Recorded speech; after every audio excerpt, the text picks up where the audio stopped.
వైఎస్ఆర్ జిల్లా కాశీనాయన ఆశ్రమం వద్ద ఉద్రిక్తత నెలకొంది. కాశీనాయన దేవాలయం చుట్టూ నిర్మించిన సత్రాలను అటవీశాఖ అధికారులు తొలగిస్తున్నారు. రిజర్వ్ ఫారెస్ట్లో అనుమతులు లేకుండా నిర్మించారనే కారణంతో తొలగిస్తున్నారు. ఆధ్యాత్మిక స్థలాలు, భక్తుల సౌకర్యాల కోసం ఏర్పాటు చేసిన సత్రాలను తొలగించడంపై నిరసనలు వెల్లువెత్తుతున్నాయి. కొన్ని దశాబ్దాలుగా ఇక్కడ దేవాలయం, సత్రాలుంటే ఇప్పుడు తొలగింపు చేపట్టడంపై ఆగ్రహం వ్యక్తం చేస్తున్నారు. మీరు హ్యాండ్ ఓవర్ చేసుకోండి, మీరు ఏమన్నా చేసుకోండి, మీరు ఆఫీస్గా వాడుకోండి, ఫారెస్ట్ డిపార్ట్మెంట్ ఆఫీస్గా వాడుకోండి, ఇక్కడ కాపలా పెట్టుకోండి. ఏమండి ఏమండి స్వామివారి వస్తువులు పెట్టింది అక్కడ ఎదురుగా కనపడుతుంది ఏంటండి? అదేంటి? ఇక్కడ ఉన్న వాళ్ళని ఎవరైనా అడగండి. వేరే రూమ్లో పెట్టారా? సమాధులు తీసుకువెళ్ళి వేరే రూమ్లో ఎలా పెడతాం సార్? సార్ మేము వెళ్ళమండి సార్, ఇది మేము వెళ్ళం సార్. ఇది ఇక్కడ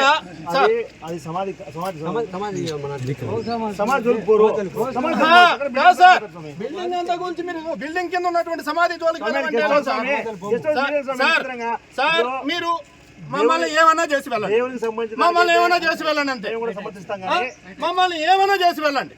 దేవునికి సంబంధించి అయితే మేము కూడా గెస్ట్ హౌస్ కోసం మీరు సార్ గెస్ట్ హౌస్ ఏంటి సార్? సార్ అవసరం లేదు సార్, ఎవరికి అవసరం లేదు సార్, ఎవరికి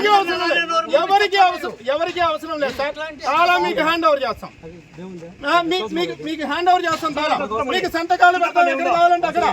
సార్ ఒకటి, స్వామివారి సేవ కోసము ఇక్కడ వాసవి సత్రం ఉంది, ఇక్కడ ఈ గెస్ట్ హౌస్ అంటారో ఏమంటారో ఇది ఉంది, కొన్ని బిల్డింగులు ఉన్నాయి. ఇవన్నీ మీకు సంతకాలు పెట్టి మీకు హ్యాండ్ ఓవర్ చేస్తాం, మీరు ఎలా అయినా వాడుకోండి సార్.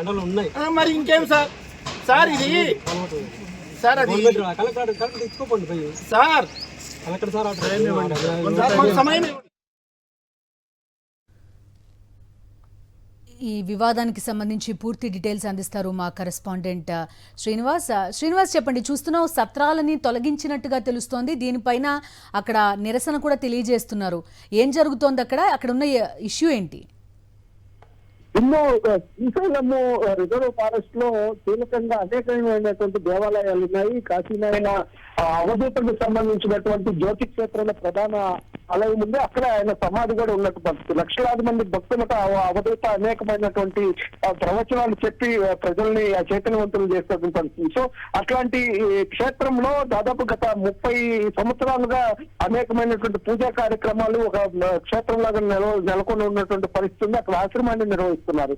అక్కడ వచ్చేటటువంటి భక్తుల కోసం, సౌకర్యాల కోసం ప్రత్యేకంగా సత్రాలు కానీ ఇతర నిర్మాణాలు చేపట్టిన నేపథ్యంలో ఈ ప్రభుత్వం వచ్చిన తర్వాత ఇప్పుడు వాటిని అటవీ ప్రాంతంలో ఉంది అనేటటువంటి ఒక కార్డు చూపించి పోలీసులు, అటవీ శాఖ అధికారులు అందరూ కూడా అక్కడికి వెళ్లి వాటిని ఏదైతే పొక్లైన్తో డెమాలిష్ చేసేటువంటి పరిస్థితికి వచ్చింది. అక్కడ ఇవన్నీ కూడా అక్రమంగా ఫారెస్ట్ లో నిర్మించారు అని చెప్పేసి చెప్తున్న పరిస్థితి అయితే వాళ్ళు ఉంది. అంటే 30 సంవత్సరాల నుంచి గుర్తుకు రానటువంటి పరిస్థితి. అదే జ్యోతి క్షేత్రం ఏదైతే కాశీనాయన క్షేత్రం ఉందో ఆ క్షేత్రంలో ఎంపీ నిధులతో అనేకమైనటువంటి పనులు జరిగాయి. గతంలో టీడీపీకి సంబంధించిన మంత్రి వీరారెడ్డి అనే వ్యక్తి కూడా అక్కడ కొన్ని నిధులు ఇచ్చి అక్కడ క్షేత్రాన్ని అభివృద్ధి చేశారు. పార్టీలకు అతీతంగా అనేకమైనటువంటి ఆధ్యాత్మిక కార్యక్రమాలు అక్కడ జరుగుతూ ఉంటాయి. దాదాపు లక్షలాది మంది భక్తులు కర్ణాటక నుంచి ఇటు మహారాష్ట్ర వైపు నుంచి కూడా అక్కడికి వస్తున్న పరిస్థితి. అహోబిలము ఇట్లాంటి క్షేత్రాలన్నీ కూడా అదే రిజర్వ్ ఫారెస్ట్ లో ఉన్నాయి. అయితే ఇప్పుడు అది అడ్డుగా ఎవరికి అడ్డు లేకపోయినప్పటికీ కూడా అక్కడ అక్రమంగా నిర్మించారనేటువంటి ఒక ఫారెస్ట్ లో ఉన్నాయనే ఉద్దేశంతో వీళ్ళు వాటిని తొలగించే కార్యక్రమం చేశారు. ఎట్టి పరిస్థితుల్లో మా మీద నుంచి పొక్లైన్లు తీసుకువెళ్ళండి అని చెప్పి వాళ్ళు నిరసన వ్యక్తం చేస్తున్నప్పటికీ కూడా పోలీసులు కానీ అటవీ శాఖ అధికారులు అక్కడ ఉన్నటువంటి సత్రాలను, భక్తుల కోసం ఏర్పాటు చేసినటువంటి సత్రాలను, ఇతర నిర్మాణాలని కోల్దోసినటువంటి పరిస్థితి స్పష్టంగా కనిపిస్తుంది. Okay Srinivas, thank you.